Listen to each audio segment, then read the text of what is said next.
নমস্কাৰ স্মাৰ্ট আইএছৰ অন্য এটা ভিডিঅ'লৈ মই সকলোকে পুনৰবাৰ স্বাগতম জনাইছোঁ আজি তোমালোকলৈ এটা অলপমান ভাল খবৰ লৈ আহিছোঁ সেইটো হৈছে এপিএছচি মেইনছ টেষ্ট সিৰিজ 2025 এতিয়া আমি লাষ্ট ক্লাছতে অলৰেডি এটা ভিডিঅ' কৰিছিলোঁ লাষ্ট এটা য'ত আমি এইটো চাইছিলোঁ যে এনসাৰ ৰেটিং আমি কেনেকৈ কৰিব লাগে বা এনসাৰ ৰেটিঙে কেনেকৈ আমাক হেল্প কৰিব সেই বস্তুখিনি আমি অলপমান ডিছকাছ কৰিছিলোঁ এতিয়া তাতে মই মেনশ্যন কৰিছিলোঁ টেষ্ট সিৰিজৰ কথা তাতে মই অলৰেডি কৈছিলোঁ যে টেষ্ট সিৰিজৰ ইম্পৰ্টেঞ্চ কি হয় বাট হ'লেও আজি আমি অলপমান চাম প্ৰথমতেতো চাম যে টেষ্ট সিৰিজৰ কি ফিচাৰ আছে কি নাই আৰু কেতিয়াৰ পৰা ষ্টাৰ্ট হ'ব কেতিয়া টেষ্ট তোমালোকে পাবা কি কথা সেই বস্তুখিনিও চাম তাৰ লগতে এইটো সবচে বেছি ইম্পৰ্টেণ্ট হয় যে টেষ্ট সিৰিজ কিয় দিব লাগে সেই বস্তুটো জনাটো আটাইতকৈ বেছি ইম্পৰ্টেণ্ট হয় প্ৰথম কথাটো হৈ গ'ল যে টেষ্ট সিৰিজ কিয় দিব লাগে আমি টেষ্ট সিৰিজ আমি কিয় দিব লাগে টেষ্ট সিৰিজ কিয় ইম্পৰ্টেণ্ট হয় প্ৰথম কথাটো হৈছে যে আমি যেতিয়া ঘৰত বহি পেলাই এটা এনসাৰ লিখি থাকিম এটা এনসাৰ লিখা আৰু এক্সামত আমাৰ 20টা কুৱেশ্যন আহে সেইদিনাখন মই কৈছিলোঁ কিমান কুৱেশ্যন আহে আমাৰ প্ৰতিখন পেপাৰতে আমাৰ 20 কুৱেশ্যন থাকিব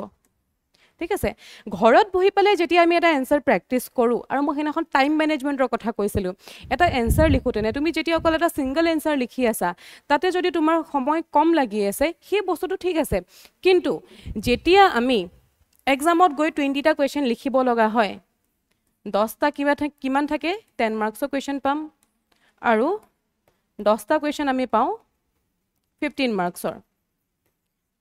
এটা ঘৰত বহি পেলাই আমি দুটা এনসাৰ কৰোঁ তিনটা এনসাৰ কৰিছোঁ বা কেতিয়াবা আমি কণ্টিনিউয়াছলি 5টা এনসাৰ কৰিছোঁ 5টা এনসাৰ লিখা বা এটা এনসাৰ লিখা আৰু তাৰ লগত এক্সামত গৈ 20 এনসাৰ লিখাৰ মাজত এটা ডাঙৰ ডিফাৰেঞ্চ আছে কাৰণ কণ্টিনিউয়াছলি যেতিয়া আমি লিখিম তেতিয়া আমি বুজি পাম যে এক্সামত গৈ আমি হয়তো কেনেকৈ লিখিব পাৰিম বা কি কথা সেই বস্তুখিনি আমি তেতিয়াহে বুজিব পাৰিম যেতিয়া আমি এটা এক্সাম লাইক এনভাইৰনমেণ্টত আমি টেষ্ট এটা দিম সেইটো কাৰণে বহুত বেছি ইম্পৰ্টেণ্ট হয় 2 নম্বৰৰ কথা তোমালোকে ঘৰত বহি যেতিয়া এনসাৰ এটা লিখি থাকিবা সেল্ফ ইভালুৱেশ্যনটো কৰিবা কিন্তু যেতিয়া কোনোবা এক্সপাৰ্ট ফেকাল্টিজ হওক বা কোনোবা এক্সপাৰ্ট এজন পাৰ্চনৰ পৰা তোমালোকে ইভালুৱেশ্যনটো পাবা যে তোমালোকে এনসাৰটো কেনেকৈ লিখিছা ভাল লিখিছা তাতে কি ইম্প্ৰুভ কৰিব পাৰা তাতে কি এড কৰিলে তোমালোকৰ এনসাৰটো আৰু বেছি ভাল হ'ব সেই যোনটো মেণ্টৰশ্বিপ হয় সেইটো বহুত বেছি ইম্পৰ্টেণ্ট হয় তাৰ লগতে তোমালোকে এটা প্ৰপাৰ ফিডবেক পোৱাটো যে কি কৰিলে তোমালোকে ইম্প্ৰুভ কৰিব পাৰিবা ক'ত ভুল হৈছে বা কোনখিনি জেগাত অলপমান আমি ইম্প্ৰুভমেণ্ট যদি কৰোঁ তেনেহ'লে এটা বেটাৰ মাৰ্কছ আমি পাবলৈ সক্ষম হ'ম সেই বস্তুখিনিৰ কাৰণে খুব বেছি ইম্পৰ্টেণ্ট হয় এজন এক্সপাৰ্ট ফেকাল্টিৰ পৰা ইভলিউশ্যন এটা পোৱা পেপাৰখনৰ থাৰ্ড পইণ্টটো আমাৰ হৈ যাব যে যেতিয়া আমি এক্সাম দিবলৈ যাওঁ এক্সাম দিবলৈ গৈ পেলাই সেই এনভাইৰনমেণ্টটোত এনেকুৱা হয় যে যিখিনি বস্তু হয়তো আমি পঢ়ি গৈছোঁ বা যিখিনি বস্তু আমি প্ৰেক্টিছ কৰি গৈছোঁ তাতকৈ কিছুমান নজনা বস্তু কেতিয়াবা সুধি দিব পাৰে তোমাক কুৱেশ্যনত তো তেনেকুৱা এটা ছিটুৱেশ্যনত আমি কেনেকৈ ডিল কৰিব লাগে বা এনচাৰ এটা আমি যেতিয়া বহুত বেছি নাজানো কিন্তু হ'লেও আমি কেনেকৈ তাক এটেম্প কৰিব লাগে সেই বস্তুটো তোমালোকে শিকিব পাৰিবা এটা টেষ্ট ছিৰিজৰ পৰা যাৰ কাৰণে খুব বেছি ইম্পৰ্টেণ্ট হয় এটা টেষ্ট সিৰিজ লোৱা এতিয়া আমি আহোঁ টেষ্ট সিৰিজৰ অলপমান ফিচাৰলৈকে এতিয়া তোমালোকে ইয়াতে কি ইউনিক পাবা টেষ্ট সিৰিজটো বহুত জেগাত পাবা কিন্তু ইয়াতে আমাৰ টেষ্ট সিৰিজত তোমালোকে কি নিউ ফিচাৰ পাবা সেইখিনি বস্তুৰ ওপৰত মই ডিছকাছ কৰোঁ প্ৰথমটোৱে হৈছে যে তোমালোকে 1-to-1 মেণ্টৰশ্বিপ পাবা অৰ্থাৎ এজন এক্সপাৰ্ট ফেকাল্টিৰ লগত তোমালোকে ডাইৰেক্টলি কথা পাতিব পাৰিবা জুম কলে হওক বা গুগল মিটৰ থ্ৰুৱেদি যিটোত তোমালোকে ডাইৰেক্টলি কমিউনিকেট কৰিব পাৰিবা যে তোমালোকৰ কি প্ৰব্লেম আছে কি নাই ক'ত কেনেকৈ তোমালোকে অলপমান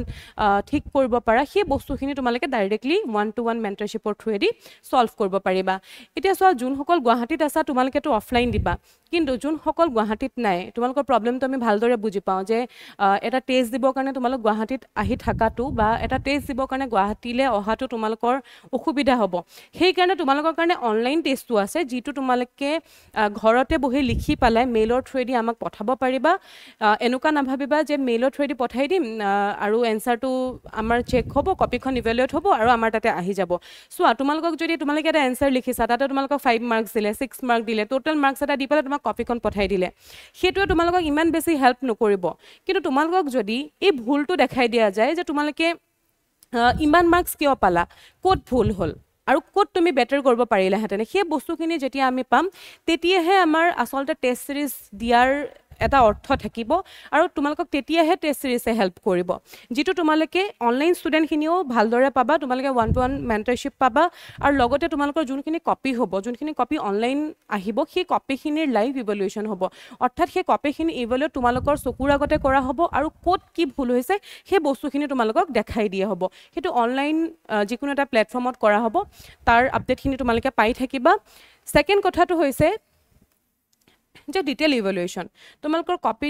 কপিখনৰ এটা ডিটেইলছ ইভ্যালুয়েশন তোমালোকে পাবা মই অলৰেডি কৈছো যে কোড কি ভুল হ'ল কোড কেনেকৈ ইমপ্ৰুভমেন্টৰ স্কোপ আছে বা কেনেকৈ আমি নিজৰ প্ৰেজেন্টেশনটো ভাল কৰিব পাৰো গোটেইখিনি বস্তু তোমালোকৰ লগত ডিসকাস কৰা হ'ব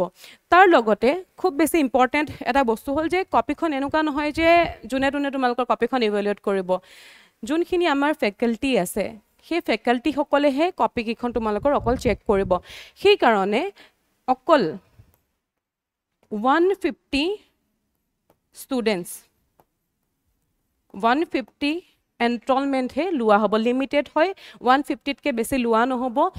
লিমিটেড ৰখা হৈছে নাম্বাৰটো ৰিজন কি হয় কাৰণ যেহেতু ফেকাল্টি সকলে চেক কৰিব আৰু 1-to-1 মেন্টৰশ্বিপৰ থ্ৰুৱেদি তোমালোকৰ কপিখিনি ইভ্যালুয়েট হ'ব হেতু কাৰণে নাম্বাৰটো কম ৰখা হৈছে কাৰণ বেছি নাম্বাৰ হৈ গলে ইমান ডিটেইলছত এনালাইসিস কৰি পালাই মানে তোমালোকৰ লগত লাইভ এনালাইসিস কৰাটো সম্ভৱ নহব তাৰ লগতে যেহেতু ফেকাল্টিখিনিহে অকল কপিখিনি চাব তোমালোকৰ সেই কাৰণে নাম্বাৰটো লিমিটেড ৰখা হৈছে তাৰ লগতে তোমালোকৰ ইভ্যালুয়েশন হ'ব 2 to 3 days এটো 2 to 3 days দিয়া হৈছে বাট তোমালোকে 48 আৱাৰ্ছৰ ভিতৰত যদি একো বেলেগ প্ৰবলেম নাথাকে তেনেহলে 48 আৱাৰ্ছৰ ভিতৰত তোমালোকে কপি পাই যাবা মানে কপিখন ইভ্যালুয়েট হৈ পেলাই তোমালোকৰ ওচৰত পাবগে 48 আৱাৰ্ছৰ ভিতৰত আৰু ম্যাক্সিমাম 3 days তাতকে বেছি তোমালোকৰ ডিলে নহয় খুব কম সময়ৰ ভিতৰতে তোমালোকে নিজৰ কপিখন ঘূৰাই পাবা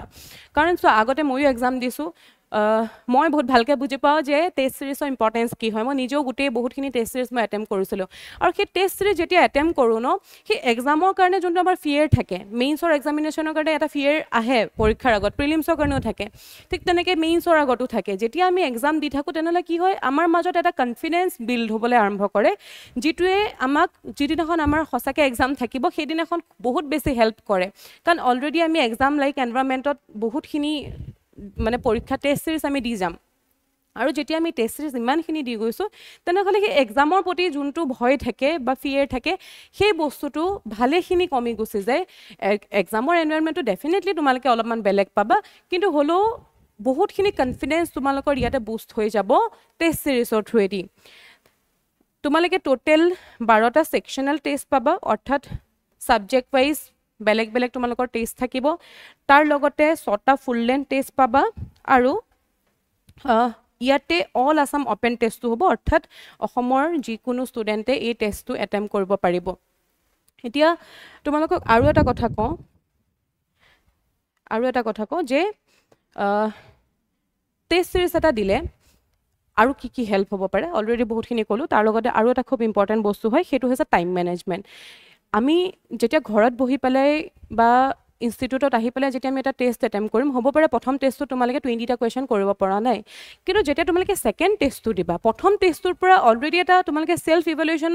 কৰিবা নিজকে যে কিয় মোৰ কমপ্লিট নহলে পেপাৰখন বা মই কি কৰিব পৰা হলে এতিয়া সকে বহুতে প্ৰিলিমছ দি আহি পেলাই ঘৰত আহি সকে ভাবা যে মই যদি এটো কৰিলো হেতেনে তেনেহলে অলপমান আৰু মাৰ্কস ভাল হ'ব পাৰিলে হেতেনে ঠিক তেনেকে যেতিয়া তোমালোকে টেষ্ট সিৰিজটো দিবা যিখিনি ভুল তোমালোকে টেষ্ট সিৰিজত কৰিবা সেইখিনি গৈ পেলাই তোমালোকৰ এক্সামত গৈ সেই ভুলখিনি নহব তাৰ লগতে যোনো টাইম হয় ন প্ৰথম দিনাখন হয়তো তোমালোকে 18টা কৰিব পাৰিবা মই প্ৰথম টেষ্ট দিওঁতে মই পেপাৰখন কমপ্লিট কৰিব পৰা নাছিলো ঘৰত আহি পেলাই মই ভাবিছিলো যে মই কি কৰিলে পেপাৰখন কমপ্লিট কৰিব পাৰিম স্পীড ইম্পৰ্টেন্ট হয় তোমালোকে কিমান স্পীডত লিখি আছা সেই বস্তুটো ইম্পৰ্টেন্ট হয় কিন্তু তাৰ লগতে স্পীডৰ লগতে ষ্ট্ৰেটেজিক্যালি এনসাৰ লিখাটো বহুত ইম্পৰ্টেন্ট হয় যাৰ কাৰণে আমাৰ পেপাৰখন যাতে কমপ্লিট হয় কাৰণ পেপাৰ কমপ্লিট কৰাটো এটা ডাঙৰ টাস্ক হয় ইমান কম সময়ৰ ভিতৰত ইমানখিনি কোৱেশ্চন কৰিবলৈ অলপমানটো টান হ'বই কিন্তু সেই বস্তুখিনি তোমালোকে টেষ্টতে আইডিয়া পাব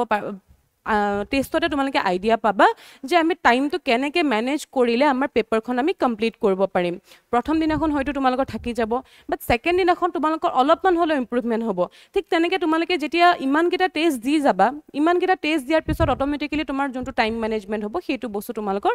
ঠিক হৈ যাব এটা টেষ্টৰ শিডিউলখন তোমালোকৰ লগত শেয়াৰ কৰা হ'ব ইয়াতে দিয়া আছে যে কেতিয়া টেষ্ট হ'ব আমাৰ টেষ্ট কালিৰ পৰা ষ্টাৰ্ট হৈ আছে প্ৰথম টেষ্টটো এছৰ টেষ্ট হয় তাৰপিছত গোটেই শিডিউলখিনি ইয়াতে ভালকৈ দিয়া আছে এইকেইটা সেকশনাল টেষ্ট হয় আৰু তোমালোকে ফুল লেন্থ টেষ্টটো পাবা টোটেল আমাৰ টেষ্টৰ নম্বৰ হ'ব 21টা টেষ্ট আছে টোটেল এইকেইটা অল আসাম ওপেন টেষ্ট হয় এইকেইটা অল আসাম ওপেন টেষ্ট হয় ইয়াতে চাগে তোমালোকে মন কৰিবা তোমালোকক মই কৈছিলোঁ যে আমাৰ যেতিয়া মেইনছৰ এক্সামিনেশ্যন হয় মেইনছৰ এক্সামিনেশ্যন কণ্টিনিউৱাছলি 3 ডেজ হয় মাজত কোনো ধৰণৰ গেপ নাথাকে আমাৰ যোনটো ফাৰ্ষ্ট ডে হয় ফাৰ্ষ্ট ডেট 9টাৰ পৰা 12টালৈকে আমাৰ হয় এছে পেপাৰ আৰু যোনটো সেকেন্ড শিফট হয় সেকেন্ড শিফট মানে 1:30টাৰ পৰা 4:30 লৈকে হয় সেইটো তোমাৰ জিএছ পেপাৰ 1 হয় তাৰ নেক্সট দিনাখন জিএছ পেপাৰ 2 হ'ব আৰু জিএছ পেপাৰ 3 হ'ব থাৰ্ড ডে দিনাখন কি হ'ব জিএছ পেপাৰ 5 আৰু তাৰ লগতে যোনখন তোমালোকৰ এথিক্সৰ পেপাৰ থাকে জিএছ 4 যোনখন হয় সেইখন তোমালোকৰ এক্সাম হ'ব continuously back to back 3 days exam এটা এনেকুৱা হয় তোমালোকক মই অলৰেডি ক'লো ঘৰত বহি এটা এনসাৰ লিখি আছা দুটা এনসাৰ লিখি আছা কিন্তু তোমালোকে কণ্টিনিউৱাছলি 3 দিন এক্সাম লিখিব লাগিব বেক টু বেক মাজত কোনো ধৰণৰ গেপ নাই আৰু দিনত তোমালোকে এটা এক্সামৰ পিছত 1 ঘণ্টাৰ গেপ পাবা সেই বস্তুটো সেই প্ৰেছাৰটো আমি কেনেকৈ হেণ্ডেল কৰিব লাগে বা সেই 3 দিন আমি কেনেকৈ শিডিউলটো বনালে আমি কেনেকৈ লিখিব পাৰিম বা প্ৰপাৰলি কি ষ্ট্ৰেটেজি ফলো কৰিলে আমাৰ ধুনীয়াকৈ পেপাৰ কমপ্লিট হ'ব আৰু তাৰ লগতে আমি ভালদৰে এক্সামটো দিব পাৰিম সেই বস্তুটো তোমালোকে আগতীয়াকৈ যদি এটা এক্সাম দি যোৱা তেনেকুৱাকৈ তোমালোকে ভালেখিনি তাৰ পৰা বুজিব পাৰিবা আৰু ডেফিনেটলি তোমালোকক বহুত বেছি হেল্প কৰিব সেইকাৰণে যোনকেইটা লাষ্ট টেষ্ট হয় তোমালোকে যদি মন কৰা সেইকেইটা কণ্টিনিউৱাছলি ৰখা হৈছে আৰু এক্সামত যেনেধৰণে দিয়া হয় শিডিউলখন ইয়াতো তেনেকেই দিয়া আছে এইটো চোৱা 12, 13 আৰু 14 আগষ্ট কণ্টিনিউৱাছলি ফাৰ্ষ্ট এছে পেপাৰ তাৰপিছত GS1 GS2 GS3 GS4 আৰু GS5 তোমালোকে আগতীয়াকৈ এটা আভাস পাই যাবা যে এক্সাম দিওঁতেনে হয়তো আমি চাগে কেনেকুৱা ধৰণৰ প্ৰব্লেম ফেচ কৰিম বা এক্সামটো দিওঁতেনে কেনেকুৱা এটা এনভাইৰনমেণ্ট হ'ব সেই বস্তুটো তোমালোকে যেতিয়া এইকেইটা টেষ্ট দিবা তোমালোকে অলপমান হ'লেও আইডিয়া পাব পাৰিবা আৰু মই বাৰে বাৰে কৈছোঁ অকল টেষ্ট দিলেই হেল্পফুল নহয় কাৰণ তোমাক মাৰ্কছটো দি দিলে তাৰপিছত তোমাৰ তাতে এটা নম্বৰ দি দিলে সেই বস্তুটো দি আমি ইম্প্ৰুভ কৰিব নোৱাৰিম ইম্প্ৰুভ তেতিয়া কৰিব পাৰিম যেতিয়া তোমাক ভুলটো দেখাই দিয়া হ'ব তাৰ লগতে ভুলটো তোমাক শুধৰাই দিয়া হ'ব যে আমি কেনেকৈ সেই বস্তুটো ভাল কৰিব পাৰোঁ বা সেই ভুলটো আমি কেনেকৈ এভইড কৰিব পাৰোঁ সেই বস্তুখিনি যেতিয়া তোমালোকক বুজাই দিয়া হ'ব হয়তো তোমালোকৰ ৰিয়েলি তোমালোকে সেই বস্তুটো ইম্প্ৰুভ কৰিব পাৰিবা আৰু তোমালোকৰ কাৰণে খুবেই বেছি হেল্পফুল হ'ব বাকী টেষ্টৰ ৰিগাৰ্ডিং যদি তোমালোকৰ কিবা ডাউট থাকে তেনেহ'লে ইয়াতে নম্বৰ দিয়া আছে এই নম্বৰটোত কণ্টেক্ট কৰি পেলাই তোমালোকে ডিটেইলছখিনি ল'ব পাৰা যিকোনো ডাউট থাকিলে এই নম্বৰটো তোমালোকে যদি ফোন কৰা তেনেহ'লে বা মেছেজ কৰা তেনেহ'লে তোমালোকে গোটেইখিনি তোমালোকৰ ডাউটখিনি সলভ কৰিব পাৰিবা থেংক ইউ সবলৈকে অল দ্য বেষ্ট ভালকৈ টেষ্ট দিয়া আৰু লগ পাই থাকিম ঠিক আছে থেংক ইউ